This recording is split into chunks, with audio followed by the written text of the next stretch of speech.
नमस्कार दोस्तों, डिक्टेशन शुरू होगी 5 सेकंड बाद। Ready start. अध्यक्ष महोदय, अभी अभी जो प्रस्ताव हम लोगों के सामने इस सदन में रखा गया वह सचमुच में एक विचारणीय विषय है। विराम। आज हमारे देश की हालत किसी से छिपी नहीं। विराम। हर आदमी जानता है कि देश के कई भागों में वर्षा नहीं हुई। इसके कारण देश के कई हिस्सों में, जिनमें कि बिहार प्रमुख है, अकाल जैसी स्थिति पैदा हो गई है। विराम। चाहे हम इस बात से कितना भी इनकार क्यों न करें कि अभी तक भूख से किसी आदमी की मृत्यु नहीं हुई है, लेकिन यह बिल्कुल ठीक है कि अब ऐसी स्थिति होने में कोई कसर नहीं रह गई है। विराम।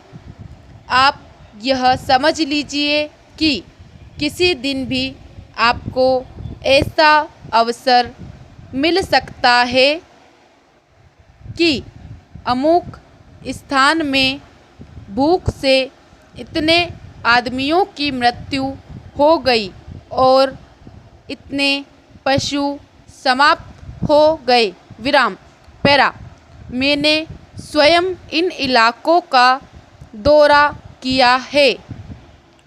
करीब करीब हर गांव और कस्बों को देखा है। मैं जहाँ भी गया हूँ वहीं एक जैसी दुख भरी कहानी सुनने को मिली। विराम। हर ग्रामवासी के मुंह पर एक ही शिकायत है कि इस साल हमारा क्या होगा। उनके पास अनाज का भंडार समाप्त हो गया है। विराम। पशुओं के चारे की व्यवस्था नहीं है और सरकार द्वारा कोई उचित प्रबंध अभी तक नहीं हुआ। विराम। बेशक सस्ते गल्ले की बहुत सारी दुकानें खोलकर सरकार ने इस दिशा में एक सराहनीय कदम उठाया है, किंतु यह दुकानें अभी बहुत कम संख्या में है और गांव से बहुत दूर दूर भी है।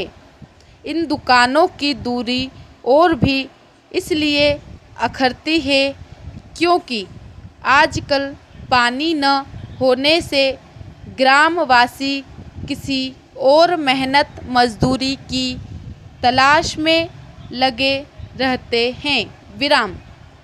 ऐसे समय यदि उन्हें अनाज प्राप्त करने के लिए अपने गांव से मीलों दूर जाना पड़े और उनके आने जाने में ही पूरा दिन समाप्त हो जाए तो फिर आप ही बताइए वे बेचारे क्या करें।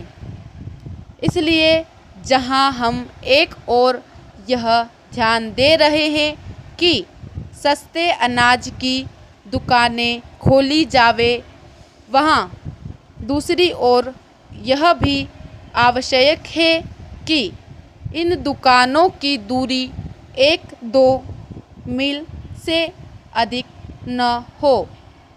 भले ही इसके लिए हमें कुछ अधिक दुकानें खोलनी पड़े। विराम। यह एक बहुत ही आवश्यक बात है और हमें इसका ध्यान रखना चाहिए। विराम।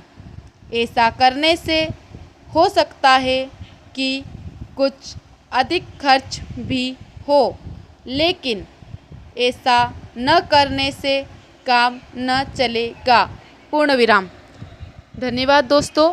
अगर आपको मेरी वीडियो पसंद आई हो तो लाइक कीजिए, शेयर कीजिए, सब्सक्राइब कीजिए। धन्यवाद।